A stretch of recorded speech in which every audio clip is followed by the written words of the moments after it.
My dream is to become a hero. I know, kind of stupid, right? I get that you can't just snap your fingers and poof, you're in a cape with your first initial plastered over your chest. But let's face it, the world we live in could really use some heroes. It's like every day I come across some new, sad story. Where's the harm in wishing for more sunshine? Anyways, I know heroes really do exist. And I was saved by one. Well, saved might be an exaggeration, but I was a timid little squirt, and he was always there for me. He was just so darn cool. I wanted to be brave like him. I wanted to protect people like him. Eventually, my hero left our hometown to become a knight. If I was going to follow in his footsteps, then that meant I needed to take up the old helm and armor too. Wasn't sure if a weak crybaby like me would ever amount to much. But hey, whoever changed the future by getting hung up on the past? You probably already figured this out, but this hero I've been talking about? None other than my childhood friend, Lancey. And let me tell you, he's like something out of a fairy tale. Brave, smart, strong. Back in the day, all the grown-ups would call him a prodigy. If it wasn't for him, I might have never become the shining knight of Fiendrock that I am today.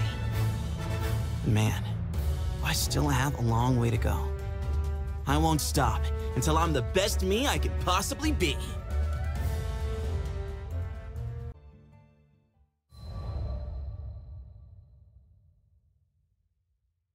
Here's a story from way before I became vice captain of the White Dragons. One day, I was waiting for Lancey at a harbor in Fiendrock. When hours passed and he still didn't show, I started to get nervous. The sound of the surf, which had been super calming until then, turned dark and whispery. Weird, but okay. Snooping around, I found out the true dragon Fafnir had returned. The royal powers that be were putting together a force to beat him. And of course, the person leading it was the captain of the White Dragons, Lancey. My best friend was about to march into the jaws of a literal fire-breathing lizard, and he was gonna do it without me. I couldn't let that happen. In a panic, I started back for the capital. So there I was, rushing along, worried half out of my mind, when I met the Grand Cypher's captain for the first time. Apparently, the crew was also headed for the capital of Fiendrock, so I told him to stick with me. More the merrier, right? Except, I wasn't exactly merry. And the captain could see that. Unable to stand it any longer, I spilled my heart out. I talked about the divide between me and Lancey. About how all I ever wanted was to be there for him, on and off the battlefield. But for every baby step forward I took, Lancey soared. I was weaker than him, ranked lower than him. I wasn't enough.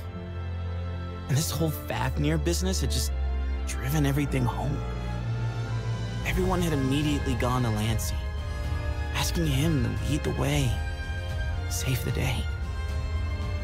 On the other hand, I didn't get so much as a backwards glance, so I was just some random foot soldier. But I didn't get to whine when my best friend was out there risking his life. I needed to stop feeling sorry for myself and put in the work so I could start feeling proud instead. Lancey's a born fighter and a genius. He's also human. The pressure on him is crushing. I had to get strong enough to support him. Hearing this, the captain asked if I wanted to join the crew.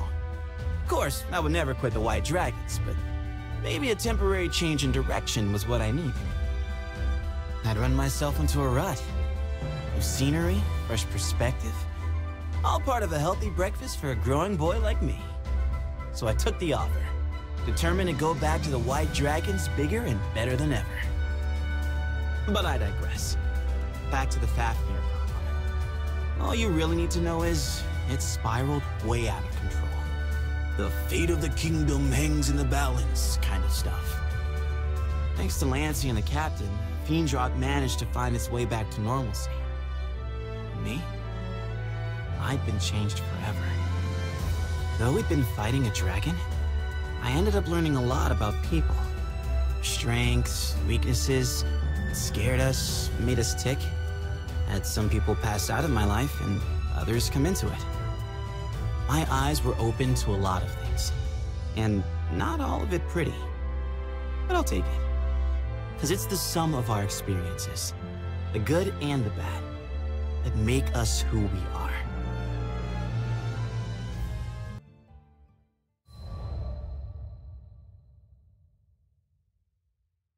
Fast forward in time, and bam! Your boy Vane's vice captain of the White Dragons. Took big dreaming, a lot of hard work, and a hefty helping of best friend anxiety, but I got there. Now, don't get me wrong, rank, titles, all that stuff's just words, you know? What kid doesn't like getting a gold star? And this was a big, shiny gold star that said, "Congratulations, you're on your way to becoming a hero." Plus, now I got to be part of all the important security meetings. If Lancey needed help, I'd be the first to know. For once, I was feeling pretty confident in myself. Vice captains have it tough, but I was more than happy to do the work. It wasn't all smooth sailing, though. After a few months, some nasty rumors began circulating through the barracks. People were saying I got my job through nepotism, just because I was friends with Lancey. It was kind of a dark time. I'd been trying to come up with things that I accomplished when I realized there were none. At least, nothing that I'd accomplished on my own. This whole time, I'd just been riding on other people's coattails. The captain, as always, lent me a shoulder to cry on, and we agreed to meet up again in a few days. But when the time came, two, burlier figures were standing beside the captain, Siegfried and Percival. They were there to spar with me and judge, once and for all, if I deserved to be vice captain of the White Dragons. I definitely teared up a little. These were two of the people I looked up to most in the world. They could take whatever I threw at them. My hopes, my insecurities, the lessons I learned. I put everything I had into that battle. And in return, Siegfried and Percival gave me everything they had. Fighting the two of them was as intense as you'd expect. But once I got over my throbbing calves and aching deltoids, I felt really lucky. I had good people looking out for me.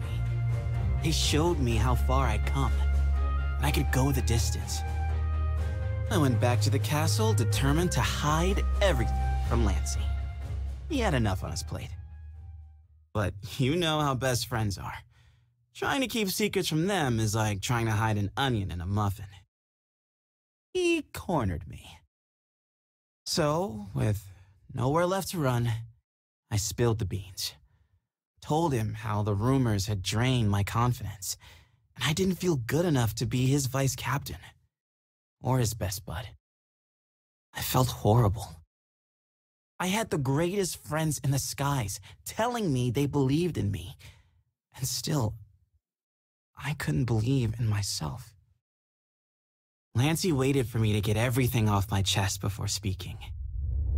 Vane, I recommended you for vice captain because I considered you the most qualified. The motion passed because the king and the White Dragons felt the same way. And just like that, a weight was lifted. Seems like all I really needed was to know my best friend trusted me. And now that we re-established this trust, there was only one thing left to do. Beat each other silly. We snuck out to the training grounds in the middle of the night and sparred until our legs gave out. Then, we lay spread eagle on the ground, looking up at the stars. Those little twinkling dots were so inspiring. They're out there, a gabillion miles away. But still, their light manages to reach us. My dream of becoming a hero might be far off. But if the stars can make the trip, so can I.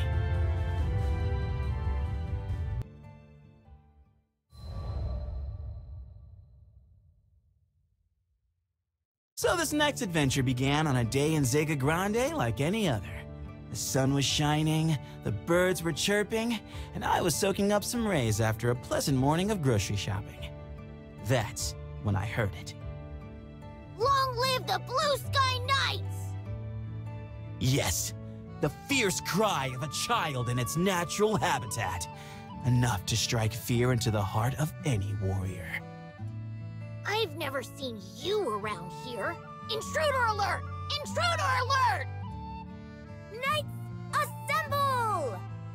Cannonball formation!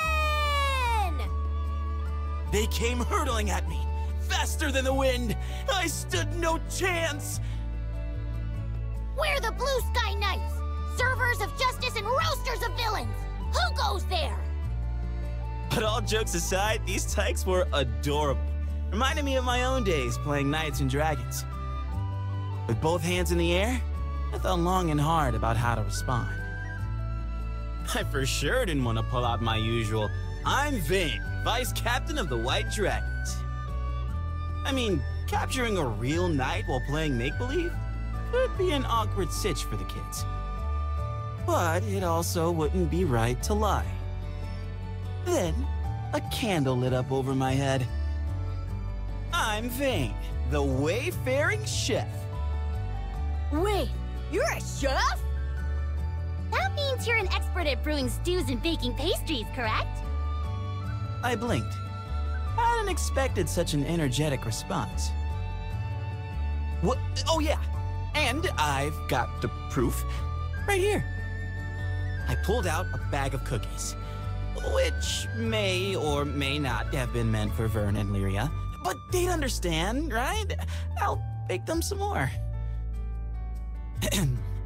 Anyways, passed out the cookies, and in the space of a few bites, the tots were leaping around like it was their birthday.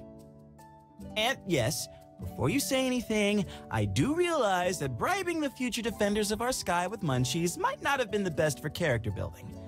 But you should have seen their smiles.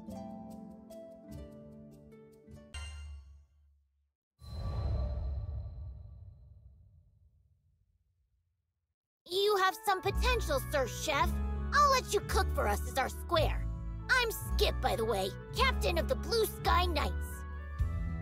We were on to headhunting already? These kids didn't mess around. I'm honored, Captain Skip.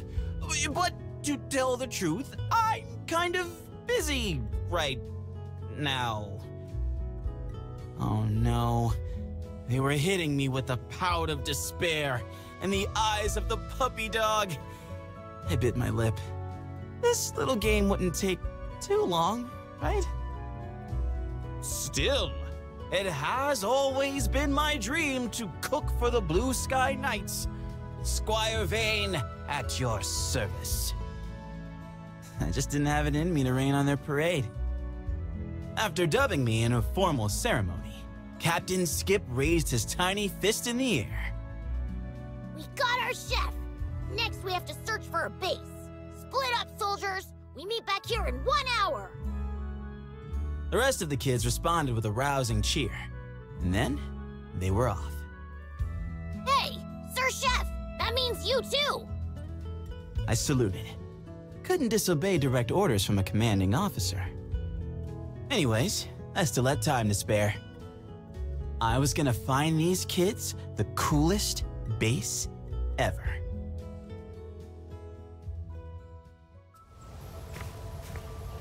Yeah, they won't know what hit them.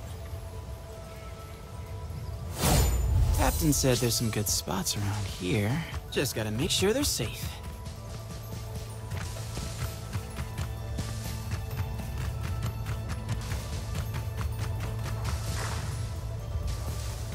Whoops, looks like this place is already occupied.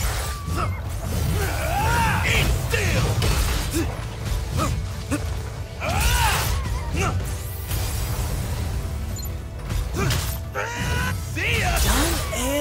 adjusted. Now, let's look for safer real estate.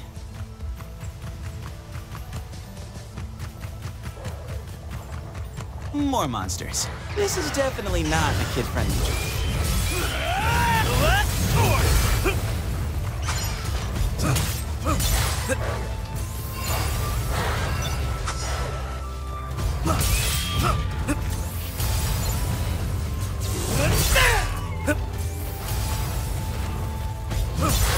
That was a workout and a half. I think I might be in monster territory.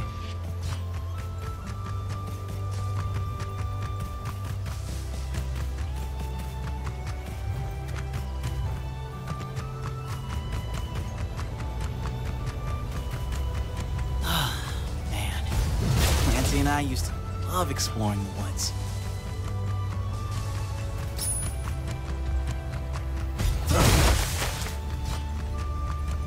Woohoo! It's a party up in here! But it looks like I wasn't invited. Lead and reach! And now that that's over, back to the search.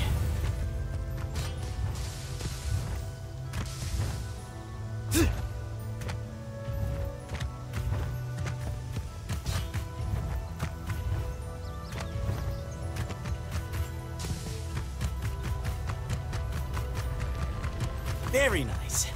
Please don't let there be monsters. Please don't let there be monsters. Hot pancakes, you scared me. Man, put this place near a migration route. Taste it!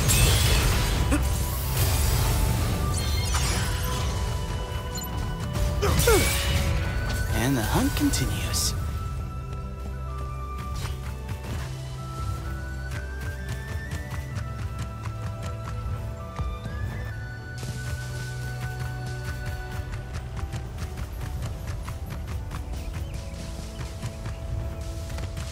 Shouldn't go for somewhere too isolated, but the base does need to be secret.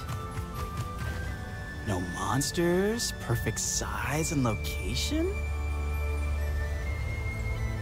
Wait, I think I see a path on the other side of that thicket. I bet it leads to Folka.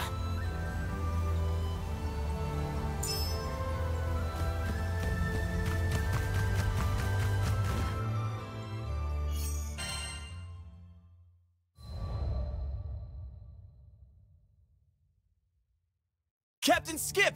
I think I found it! I led the kids to a sweet glade I discovered in the woods. It was right next to a big thoroughfare, so they wouldn't have to worry about monsters or getting lost.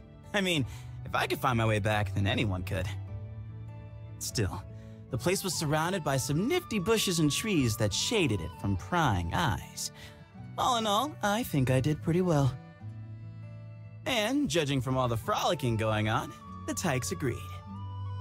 Captain Skip pulled out a handmade flag that he'd apparently just been carrying around and stuck it in the ground. This land is now the hideout of the Bluesky Knights! And sure, the thought, technically knights don't have hideouts flashed into my mind, but you can't expect kids to know that. Actually, you know what? These Tykes might be onto something. Maybe I should ask Lancey for our own secret base later.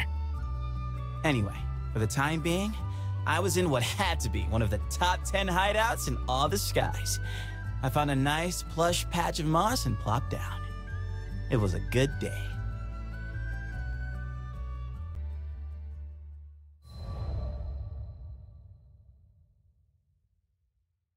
Every time the crew touched down in Folka, I would make a beeline for the Bluesky hideout. Half of it was me being a responsible adult and wanting to make sure the Tykes were okay. But there was also the call of duty. Wouldn't be much of a chef Squire if I let the troops go hungry, would I? Don't worry, I didn't stuff the kids with just carbs. I also fed them knowledge. Things like what fruit to eat, what shrooms and plants were poisonous, how to tell if a flower had edible nectar, and where to hide from monsters. Lesson number 1, though, was how to locate drinkable water. The kids were living on the edge of a forest, after all. One day, this information could save their lives. For now, at least, it was all in good fun.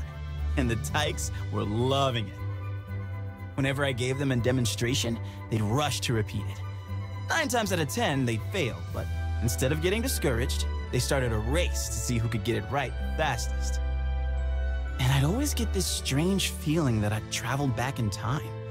Back to when I was a Squire, Squire, a Fiendrock, just beginning to discover the world. Hey, Sir Chef, see that bug up there? You think you can catch it? Gotcha. All right, gather around, knights. So, this little guy is super good at sensing monsters. Whenever danger approaches, he's the first to hide. There's actually a rhyme about it. Goes, bug on tree, monster free. Bug in ground, monsters around. Those kids were the most inquisitive students you could hope to meet. Soaked up knowledge like a sponge. If I had to choose just one lesson I wanted them to take away, though, it would be know when to ask for help. Because reaching out to others isn't a sign of weakness. It's a sign of trust. And without trust, you can't build an order of knights or any relationship. Growing up doesn't mean you have to solve all your problems alone. I hoped the kids wouldn't lose sight of that, as I once did.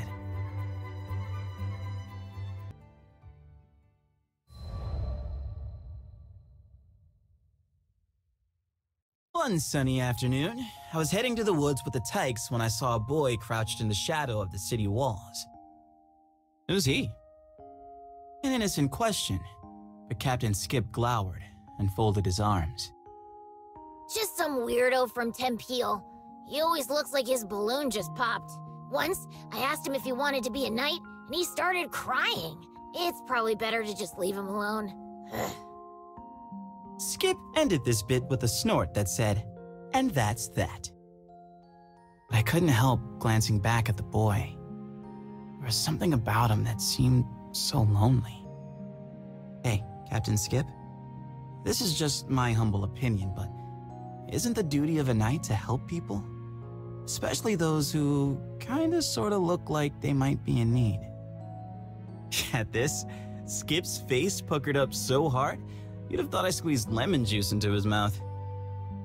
I got where the little dude was coming from, though. It wasn't always easy to do the right thing. But that's what made it so rewarding. You're not wrong, Sir Chef. Defending justice means defending the weak. Skip dashed over to the city walls. After what looked like a pretty one-sided conversation, he came back with the boy in tow. Say hello to the newest member of the Bluesky Knights! I couldn't keep from smiling. In that moment, Skip and the lonely boy were the mirror image of Lancey and me when we were kids.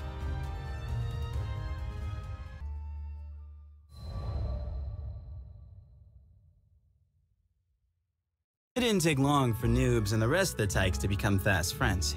Oh, that's the nickname they gave to the boy from Tempeal, by the way. Noobs.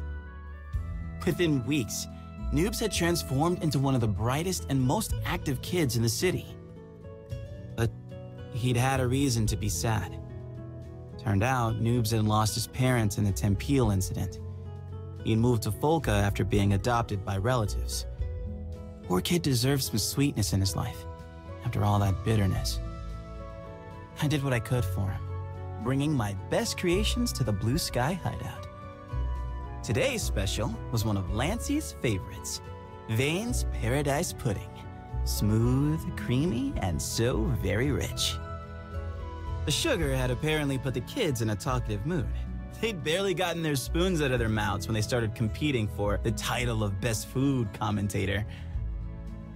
Eventually, this evolved into a debate on which Vane creation was the tastiest. Captain Skip claimed it was the cookies I'd given them the day we met, because they were seasoned with memories. Pretty poetic for a kid of like 7. I love those cookies too, though. They were a recipe from Grandma. Even Noobs was eager for a piece of the action.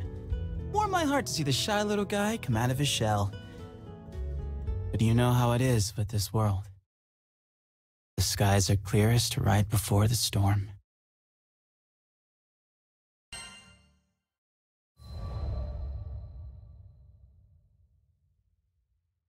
My next visit to Folka? I could tell something was wrong as soon as I stepped foot in the city. All the adults stood huddled outside their homes, discussing, arguing. A few were weeping. Turns out, it was the Tykes. They had gone missing. The news hit me like an oncoming airship. I remembered how to breathe again. I rushed over to Ace, one Bluesky knight who'd stayed behind. What do we do? What if they never come back? I'll find them, I promise. But you need to tell me what happened. It started with Noobs. Still unused to the layout of Folka, he'd gotten lost in the woods. After about 6 hours, Skip put together a search team and went after him, without telling any adults. Now a full day had passed, and all four, Noobs, Skip, Beats, and Fessa, still hadn't returned. The whole time he was talking, Ace was shaking from head to toe. I put both my hands on his shoulders and gave him the warmest smile I could muster. You did good, Ace. Now leave the rest to me. I went straight to the Grand Cipher. Needed to recruit as many eyes as I could get. Those kids were my friends, and the future of the skies. I wasn't going to let anything happen to them.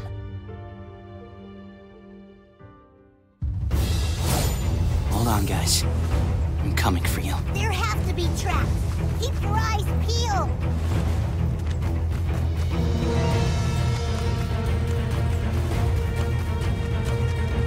This fruit, it's still fresh. They have to be near.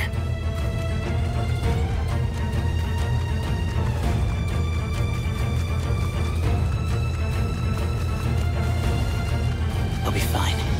I know they will.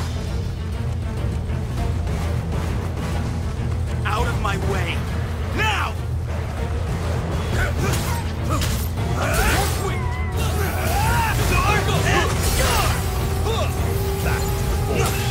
This is power!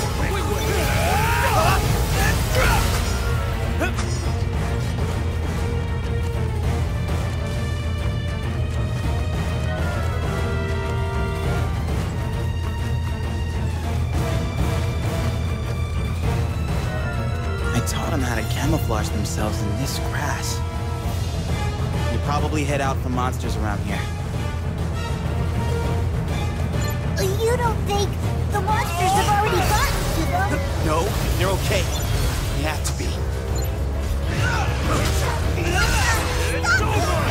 Think and reach! Thanks, Percy! Watch this no further and guard!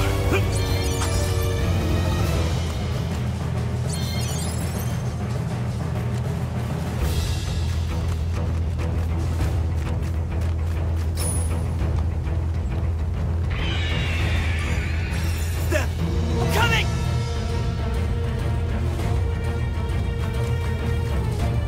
Malcolm! Hey, pick on someone your own size.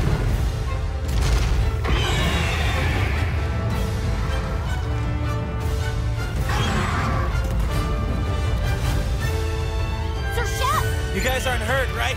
Just wait a little longer. This will be over in a jiffy. Get shut in half! Don't try to keep up! Or break! Up here! This is power!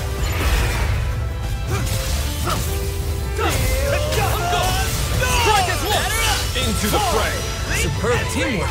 Yeah, now I expect I'm pumped. much from my vassals. Here it comes! Whatever happens, I'll protect you! All ready? You ready for this?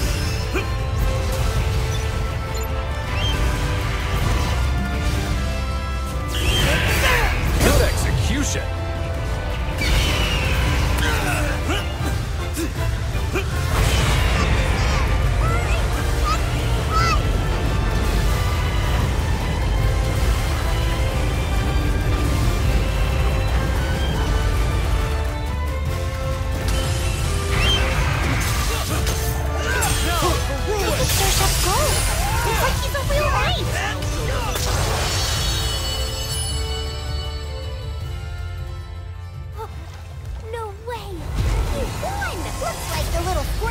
doing just fine. Yeah, I think I need a moment. Take a hike!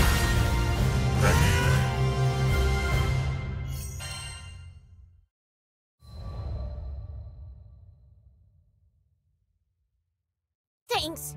You did good, Sir Chef. Skip still had enough in him to put on a brave face. That was a good sign. As I checked the rest of the tykes for injuries, I could feel that familiar tingle in my tear ducts. But I held it in. Kids had gone through enough. Without a grown man showering them in snot.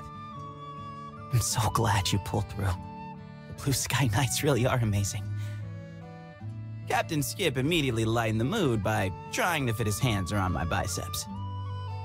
Whoa, I had no idea you were so strong. Byrne, who'd been hovering nearby, crossed his paws. You think those tree trunks are just for show? Vane's a trained knight, vice captain of the White Dragons. The White Dragons? Wait, Sir Chef, you were an actual knight? Oh no. The upturned eyes of betrayed innocence. The ultimate technique. I started to sweat. I mean, yes, technically, but I hadn't actually lied to them, but hiding the truth was just as bad. I steeled myself for the eruption, but it never came. Wow, a real knight! You need to let me interrogate you for my notes later. No wonder you kick butt. Dude, awesome! I should have known. Those kids would never turn on a friend.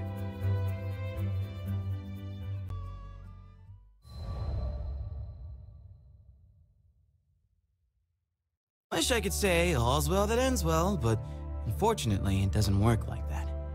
As we started back for Folka, I decided the kids and I needed to have a serious talk. All right, spill it. Why'd you all go into the woods alone? Noobs was in trouble, and, you know, it's the duty of a knight to help people. I just thought we had to save him. Skip spoke down to his shoes. I felt my heart drop. It's the duty of a knight to help people. Those had been my words, so I was to blame for this whole mess. Skies above, why do I always... But before I could chase this dark train of thought any further, a small tug on my sleeve brought me back. All those survival skills you taught us really helped. Yeah, thanks to you, we were able to properly locate food and water, and hide from monsters. I was so proud of them. But now was not the time to encourage their recklessness with praise. Do you realize how worried everyone was? If anything bad happened, your friends would be hurt big time, and not to mention your families. Yes, as knights, you have a duty to protect. But as people, you have a duty to your loved ones. So remember, the tykes chimed in for this next line. Know when to ask for help. Okay, now it was time to be proud. Crouching so I was eye to eye with the Blue Sky Knights, I held out my pinky. It's a promise, okay? An oath between knights.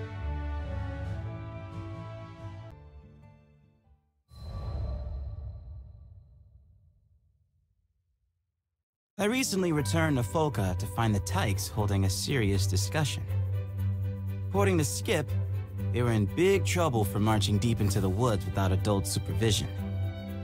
As punishment, the Blue Sky Knights had to disband. The kids didn't look too upset, though. Au contraire. Skip stood, feet apart, head high, one fist reaching for the sky. Today, we form the Order of Vane. Yes, they'd found a loophole. I mean, what did the grown-ups expect? These kids were joined at the hip. No one's found the hideout yet. I say we train there till we're all super cool knights like Vane. Kids and their stupid dreams, right? You know, I never thought that one day I'd have a group of mini-me's, which is nice, but also kind of scary. Because what if you set a bad example, let them down the wrong path, on and on? It's enough to make you want to run and hide. But that's not what knights do. We stand our ground. We support each other. And with the best friends in the skies looking out for me, I know I can become just the kind of hero these kids deserve.